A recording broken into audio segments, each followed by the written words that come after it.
एक छोटा सा कस्बा था जिसके किनारे पर एक सदियों पुरानी हवेली खड़ी थी, वर्मा हवेली। लोग कहते थे कि उस हवेली में रात को अजीब आवाजें आती हैं। दरवाजे अपने आप खुल जाते, खिड़कियों से परछाइयां झांकती और कभी-कभी भीतर से औरत के रोने की आवाज सुनाई देती। गांव वाले वहां से दूर दूर रहते, पर इस हवेली का सच किसी को नहीं पता था। कहानी शुरू होती है चार दोस्तों से, अर्जुन, कविता, राहुल और रीना। ये सब शहर से गांव घूमने आए थे। गांव में रात के खाने पर जब हवेली का जिक्र हुआ तो रीना ने हंसते हुए कहा, भूत वूत कुछ नहीं होते, सब दिमाग का वहम है। ये सुनकर गांव के बुजुर्ग चुप हो गए। केवल एक बूढ़ा आदमी बोला, बेटा मजाक मत उड़ाओ, वो हवेली जिंदा नहीं, मरे हुए लोगों से भरी है। वहां गए लोग वापस कभी ठीक ठाक नहीं लौटे।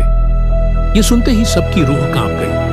अर्जुन ने फिर भी हिम्मत दिखाते हुए कहा, तो फिर कल रात हम सब उस हवेली में चलेंगे, सच सामने आ जाएगा। अगली रात चारों टॉर्च लेकर हवेली पहुंचे।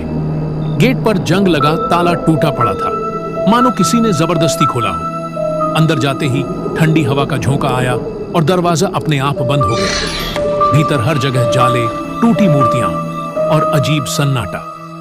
जैसे ही राहुल ने टॉर्च दीवार पर डाली, उसे खून से लिखा एक वाक्य दिखा, यहां से वापस मत जाओ वरना मौत साथ जाएगी। सबके चेहरों से पसीना टपकने लगा। अचानक ऊपर की मंजिल से कंगन के खनकने की आवाज आई। रीना बोली, शायद कोई और यहां है। पर जब सबने ऊपर जाकर देखा तो कमरा खाली था। सिर्फ खिड़की के पास लाल मेहंदी से सना एक हाथ बना हुआ था। हाथ ताजा लगा हुआ लग रहा था, जैसे अभी किसी ने बनाया हो।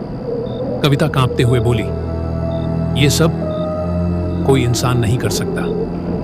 नीचे लौटते समय अर्जुन को हवेली की दीवार में एक पुराना दरवाजा मिला। दरवाजा आधा टूटा हुआ था और भीतर अंधेरा गहरा।